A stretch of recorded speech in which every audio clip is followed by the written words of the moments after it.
Seiring dengan perkembangan teknologi dan minat masyarakat yang semakin besar dalam bidang industri kecantikan rambut dan makeup, kami meluncurkan program belajar dengan sistem hybrid, yaitu suatu program di mana peserta mendapatkan pengajaran dengan metode Rudi Hadiswarno secara online dan dapat melakukan praktek bersama mitra kami yang sudah sistem hybrid ini dapat memudahkan para peserta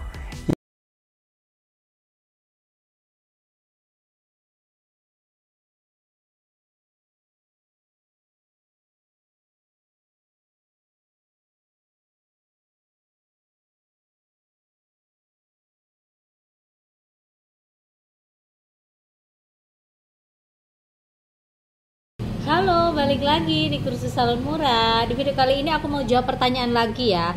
Kebetulan pertanyaannya baru aku baca di videoku yang rambut gagal smoothing bisa diulang atau diperbaiki lagi. Itu ada di paling bawah tuh ya.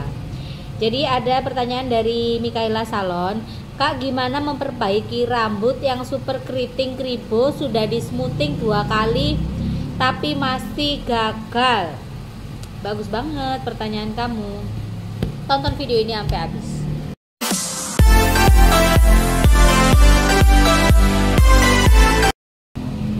Nah guys, kalau kalian pernah mengalami yang namanya smoothing gagal berkali-kali ya, dalam artian ini dalam satu orang.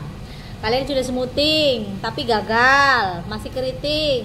Terus habis itu kalian ulang lagi, ibarat kata tuh kalian perbaiki lagi tapi masih gagal juga, itu salahnya di mana? Ini kalau menurut sepengalamanku ya, namanya kalau sudah kejadian gagalnya berkali-kali, ibarat kata itu satu rambut itu faktornya banyak sebenarnya. Kenapa bisa kejadian seperti itu?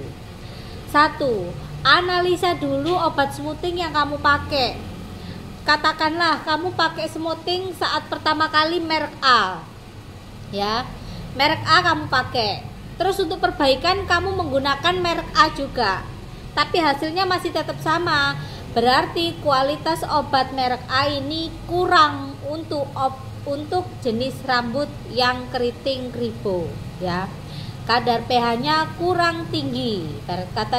Ibarat katanya nih ya, kalau dalam skincare itu pemutihnya kurang tinggi dosisnya, itu berarti kalian harus ganti merek obat. Yang kedua, itu juga jadi faktor utama, itu adalah catok rambut. Sering kali aku ngomong sama kalian, catok rambut ini ada umurnya. Sama seperti lampu, itu juga ada umurnya. Kalau aku pribadi, 1 tahun sekali aku harus ganti catok. Masih baguskah atau tidak bagus, catok harus aku ganti. Karena apa? Di salon ini mau nggak mau, suka nggak suka, setiap hari kita pakai. Otomatis elemen panasnya ini sudah pasti berkurang panasnya. Percaya nggak percaya, aku sudah pernah mengalami itu. Karena sudah ngalamin, aku share sama kalian. Kelihatannya sepele tapi itu berdampak. Makanya usahakan ketika kalian memiliki salon, jangan pernah kalian membeli catok second ya. Kecuali hanya untuk styling biasa, silahkan kalian menggunakan catok second. Tapi kalau istilah kasarnya ini kalian untuk smoothing, lebih baik catok yang umurnya masih muda ya. Yang ketiga adalah faktor dari teknik yang kalian kerjakan. Kalian mungkin cara mengolesnya itu juga kurang tepat, bisa jadi itu juga membuat smoothingnya gagal. Terkadang orang terlalu ngasihi obat smoothing itu sedikit sekali, pelit banget. Itu juga yang menjadi faktor gagal smoothing ya. Terus yang faktor keempat adalah apa namanya itu? Aduh, dia mau ngomong apa lupa aku. Yang pertama obat smoothing, yang kedua catokan, yang ketiga tekniknya, yang keempat ini apa sih, lupa aku nih. Pencatokannya ya, pencatokannya, teknik nyatoknya ini juga pengaruh loh.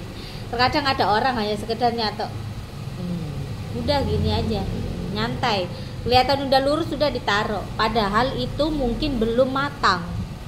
Karena kalau istilahnya tuh kalau catokan sudah benar-benar matang sekali, itu rambutnya pasti seperti rambut kesetrum, jadi dia kayak berdiri kayak gitu, itu dikatakan rambutnya matang banget. Jadi kalau kalian nemuin kayak begitu, sudah pasti kasusnya di antara itu tadi.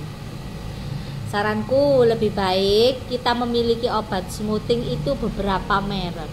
Supaya apa? Karena terkadang rambut customer ini tidak cocok yang merek A, bisa jadi cocokan merek B. Ini kita harus ada perbandingan gitu loh. Jangan cuman satu merek aja. Itu sekedar saran dari aku. Tapi yang pasti memang itu sangat berguna, karena aku pun sendiri di tempatku aku memakai beberapa merek. Karena apa? Rambut customer ini banyak kejutan yang kalian ini nggak pernah tahu. Kalian megang rambut puluhan tahun sekalipun ya, pasti akan menemukan kasus di mana kok aneh, kok bisa kejadian kayak begini, biasanya nggak seperti ini loh, kenapa jadi begini. Nah, rata-rata itu kayak gitu, banyak kejutan-kejutan yang kalian itu nggak pernah tahu.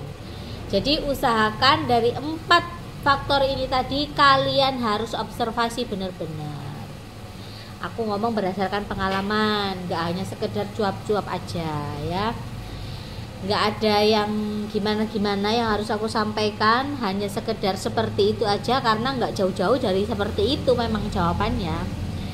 Dan lagi satu hal lagi, ketika kalian melakukan smoothing rambut, usahakan satu, analisa rambutnya harus tepat dan akurat. Supaya apa? Supaya kalian ngasih obatnya pun tepat dan akurat. Terima kasih buat kalian yang udah nonton video ini. Jangan lupa kalian like, comment, subscribe kalau kalian belum subscribe channel ini. Terus kalau kalian mau tanya apapun seputar salon, seputar kursus salon, seputar manajemen, seputar apapun itu soal usaha salon, kalian bisa WA aku di 0822 33668636. Terima kasih buat kalian yang udah nonton video ini. Bye.